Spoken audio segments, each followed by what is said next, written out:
तो हमारे देश की जनसंख्या 1 अरब 40 करोड़ है। लेकिन आप ये जानकर हैरान रह जाएंगे कि इनमें से लगभग 1 अरब यानी 100 करोड़ लोगों के पास खर्च करने के लिए पैसे नहीं।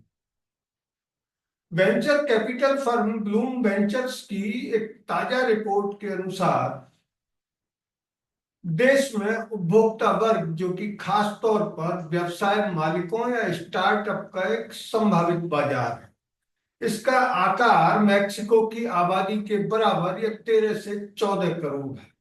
इसके अलावा 30 करोड़ लोग ऐसे हैं जिन्हें इमर्जिंग या आकांक्षी कहा जा सकता है, लेकिन वे खर्च करने के लिए तैयार नहीं, क्योंकि उन्होंने अभी खर्च की शुरुआत ही की है।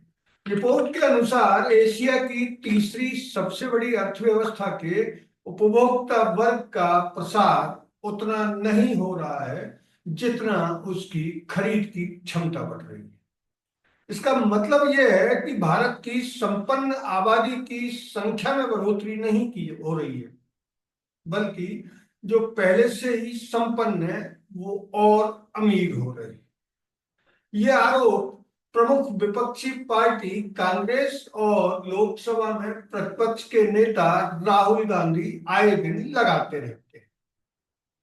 ये जो आबादी है जिसकी खरीद की क्षमता बढ़ रही है, यानी अमीर और अमीर होता जा रहा है, तो और अमीर होते जो उपभोक्ता हैं ये सब देश के उपभोक्ता बाजार को एक नए तरह का आकार दे रहे हैं। खासकर देश के उपभोक्ता बाजार में खासकर प्रीमियमाइजेशन का ट्रेंड बढ़ रहा है, जब ब्रांड बड़े पैमाने पर वस्तुओं और सेवाओं की पेशकश पर ध्यान देने की बजाय अमीरों की जरूरतों को पूरा करने वाले महंगे और उन्नत उत्पादों पर ध्यान केंद्रित कर विकास को गति देते हैं। इसका सबसे बड़ा उदाहरण ये कि देश के बहुत महंगे घरों और प्रीमियम स्मार्टफोन की बिक्री में बढ़ोतरी हो गई, जबकि इनके सस्ते मॉडल संघर्ष कर रहे हैं। भारत के कुल बाजार में इस समय सस्ते घरों की हिस्सेदारी 18% है, जबकि 5 साल पहले यह हिस्सेदारी 40% हुआ करती थी। इसी तरह ब्रांडेड सामानों की बाजार हिस्सेदारी भी बढ़ रही है और एक्सपीरियंस इकोनॉमी फल फूल रही है। उदाहरण के लिए कोल्ड प्ले, एड शीरन जैसे अंतरराष्ट्रीय कलाकारों के कंसर्ट के महंगे टिकटों का ऊंचे दामों में बिकना इसका एक खास तरह का उदाहरण है।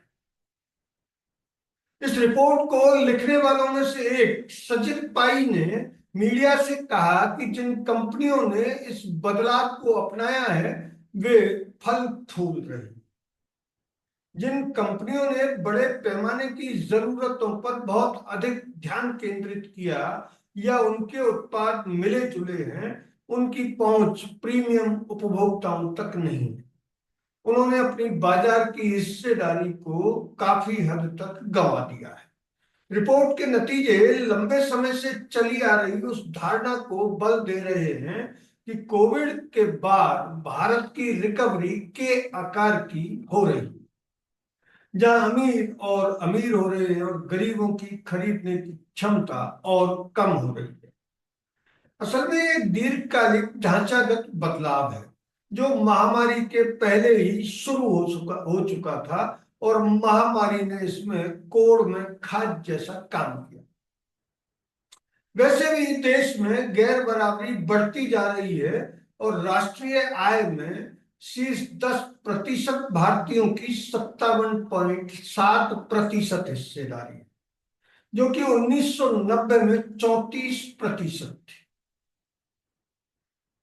यानी लगभग 20% से ज्यादा हिस्सेदारी अमीरों की बढ़ गई है। देश की निचली आधी आबादी की राष्ट्रीय आमदनी में हिस्सेदारी 22% से गिरकर 15% हो गई। उपभोग में आई हालिया मंदी केवल खरीद क्षमता में आई कमी के कारण नहीं गहराई, बल्कि आम जनता की वित्तीय बचत में आई भारी गिरावट और कर्ज में बढ़ोतरी का भी नतीजा है। देश के केंद्रीय बैंक ने भी आसान और असुरक्षित कर्ज को अब काफी कठोर बना दिया है, उसकी शर्तों को बेहद कठोर बना दिया है। कोविड के बाद इस तरह के कर्जों में तेज वृद्धि देखी गई थी, जो अब बहुत तेजी से थम रही।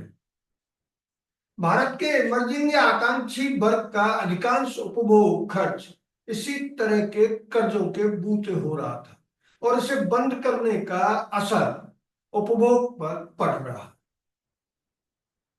अल्प अवधि में खर्च को बढ़ावा मिलने की उम्मीद दो ही कारणों से होती है कि एक तो रिकॉर्ड फसल उत्पादन हो ताकि ग्रामीण मांग में तेजी से वृद्धि हो, और हाल में जो बजट मोदी सरकार ने पेश किया है उसमें 12 अरब डॉलर की टैक्स छूट भी खर्च को बढ़ावा देने की उम्मीद कर रही। लेकिन ये बदलाव नाटकीय नहीं होगा, क्योंकि आमतौर पर उपभोग पर केंद्रित भारतीय जीडीपी में आधे प्रतिशत का ही इजाफा होने की इस पूरी प्रक्रिया से संभावना है। लेकिन दीर्घकाल के लिए भारतीय अर्थव्यवस्था की मुश्किलें बनी रही। वैसे भी भारत का मध्य वर्ग उपभोग मांग का मुख्य स्रोत रहा, लेकिन मार्सेलस इन्वेस्टमेंट मैनेजर्स के डेटा की माने तो वेतन के कमोबेश एक जैसे बने रहने के कारण इस मध्य वर्ग की हालत खराब हो रही। जनवरी में प्रकाशित हुई इस मैनेजर्स की रिपोर्ट में कहा गया था कि भारत में टैक्स देने वाली आबादी के बीच के 50% लोगों की तनख्वाहें, वेतन पिछले एक दशक से स्थिर है। इसका मतलब है कि वास्तविक अर्थों में उनकी आय आधी हो गई है। रिपोर्ट के अनुसार वित्तीय बोझ ने मध्य वर्ग की बचत को पूरी तरह खत्म कर दिया है। आरबीआई भी, यानी हमारे देश का रिजर्व बैंक ऑफ इंडिया भी लगातार इस बात को कह रहा है।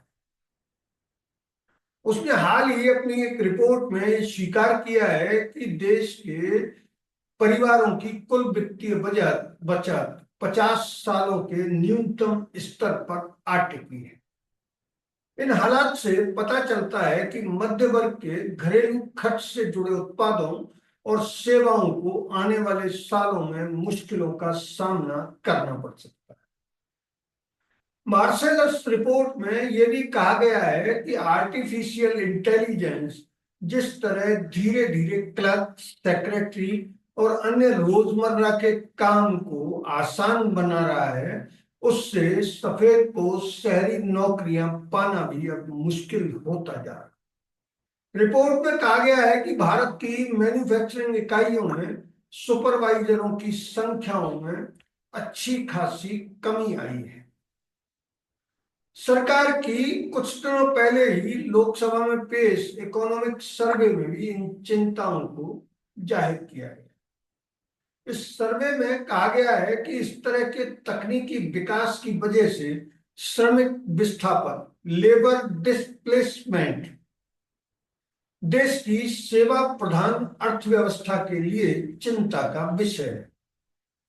जहां आईटी कार्यबल का एक अच्छा खासा हिस्सा सस्ते सेवा क्षेत्र में कार्यरत है, या सबसे अधिक असर पड़ने की संभावना है। सर्वे कहता है कि देश एक उपभोग आधारित अर्थव्यवस्था है, इसलिए इसके कार्यबल के विस्थापन के कारण उपभोग में आने वाली गिरावट के दूरगामी नतीजे अर्थव्यवस्था की भट्टी बुझा सकते हैं।